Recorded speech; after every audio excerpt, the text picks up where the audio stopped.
තරුණ ආදරය. ඒක ඉතින් සමනල හීනයක් තමයි. යෝන් ප්‍රේමය කියන්නේ ජීවිතයේ සුන්දරම වගේම අමතක නොවන අත්දැකීම් වලින් එකක්. හැම කෙනෙක්ම විඳිය යුතු. මේ කාලය කියන්නේ බලාපොරොත්තු සිහින හැඟීම් වලින් පිරුණු හරිම උද්‍යෝගමත් කාල පරිච්ඡේදයක්. තරුණ හිත ඒ දැනෙන ආදරය ලෝකයේ අනිත් හැම දෙයකටම වඩා බලවත් ශක්තිමත් කියලා තමයි හිතෙන්නේ දැනෙන්නේ. තරුණ හිතක දැනෙන ඒ සුන්දර ආදරය බොහෝ විට සදාකාලික නොවුනත් ඒ අත්විඳින අයගේ හිතවලට සදාකාලික සුන්දර මතකයක් එක් කරනවා. තරුණ කාලේ ඔයාලා ආදරෙන් බැඳෙනකොට දැනෙන හැමදේම හරිම නැවුම්. හැමදාම සාමාන්‍ය විදිහට ගෙවුන දවස් හදිසියෙම විශේෂ දවස් වෙනවා. සාමාන්‍ය කතාබහ හරිම අර්ථවත් කියලා හැඟෙනවා. හෙට දවස ගැන ආසාවෙන් බලන් ඉන්නවා. කියන්න වෙනද හැමදාම අම්මගෙන් බැනුම් අහලා පස්සට ගුටි දෙකක් වැදුනට පස්සේ නැගිට ඔයා හරිම ආසාවෙන් උන්දෙන්ම නැගිටලා වැඩ උනේ නැද්ද? වෙනදට වඩා කලින් ගෙදරින් පැන ගත්තේ නැද්ද? හැමදාම අම්මා ඇවිත් කෑම කන්න කියන එකම් බලන් හිටියේ ඔයා කෑමට පෙර තව කෙනෙක් කෑවද කියලා ඔයාලා බලන්න පටන් ගත්තේ නැද්ද? තරුණ ආදරේ කැපී පෙනෙනම ලක්ෂණය තමයි අහිංසකත්වය. මහා ලොකු වගකීම් නැති පුංචි පුංචි හීනවලට ආදරය කරන. කොහෙද දන්නේ නැහැ ඉන්නේ. පරිස්සමින් ගියාද දන්නේ නැහැ. තව කෝල් කළේ නැහැ. ඇයි දන්නේ නැහැ. තාහක් සිතුවිලි. ලෝකෙ පෙරළුණ වාගේ ලෝකෙ ජීවත් වුණ ඔයා තව කෙනෙක් ගැන හිතන්න පටන් ගත්තේ නැද්ද? ඒ තමයි ආදරේ පළමු පාඩම. කෙනෙක්ව ගැඹුරින් රැක බලා ගන්නෙ කොහොමද? සිතුවිලි හැඟීම් තව කෙනෙක් එක්ක බෙදා ගන්නෙ කොහොමද? පිටස්තර කෙනෙක්ට වාගේ ජීවිතය තුළ වටිනාකමක් දෙන්නේ කොහොමද? මතකද එයත් එක්ක ළඟ වාඩි වෙලා ඉන්න ආසාවෙන් බලන් හිටිය දවස් තිබුණා. පළමු වතාවට එයාගේ අතින් අල්ලන්න මොනතරම් ආත්ම ශක්තියක් ඕනේ කළාද? හදවත කෝච් එන්ජින් එකටත් වඩා වේගෙන් යවුණා නේද? මතකද පළමු ආදුව කොයිතරම් කාලයක් සැලසුම් කළාද? හමුදාව යුද්ධයකට සැලසුම් කරනටත් වඩා සංකීර්ණයි නේද? මුළු ඇඟම වෙවුලද්දි හදවත ගැහෙද්දි බොහොම අමාරුවෙන් දුන්න ඒ ආදුව. ඒ තමයි අහිංසක තරුණ ආදරය.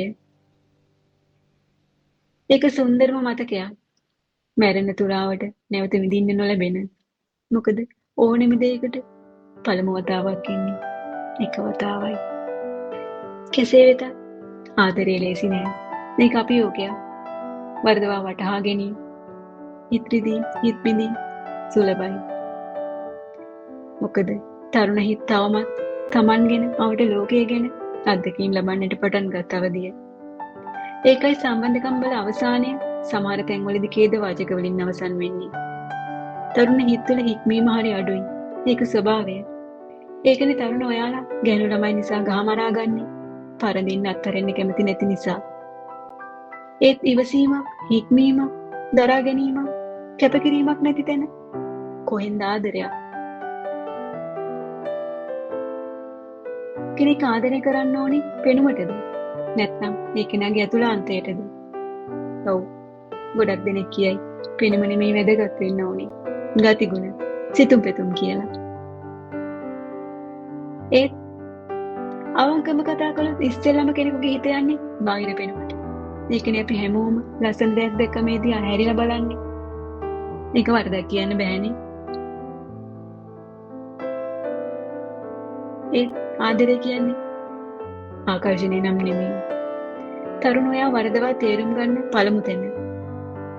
අපි ඕනම කෙනෙක් ආදර සම්බන්ධයකින් බලාපොරොත්තු වෙන්නේ පෙරලා ආදරයක්, අවධානයක්, සැලකිල්ලක්, සැනසීමක්.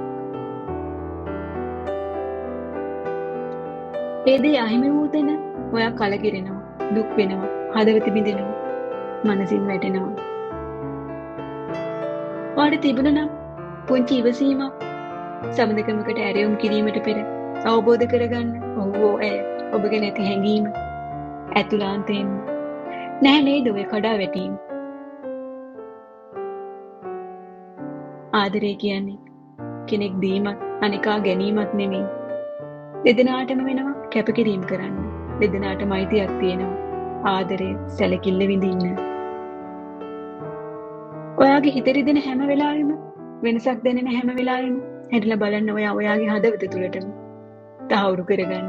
ඔයාගෙන් වරදක් නොවුන බව. ගොඩක් තැන්වල සමදකම් බිඳ වැටෙන්නේ තමන් තමන්වම තේරුම් නොගෙන අනිකාට චෝදනා කිරීමෙන්. ඒකයි හැම වෙලාවෙම තමන්ගේම හිතට ආමන්ත්‍රණය කරන්න ඕනේ. තමන්ගේ නිවැරදි බව තහවුරු කර ගැනීමට. මොකද තමන් ගැන දන්නේ තමන්ම විතරයි.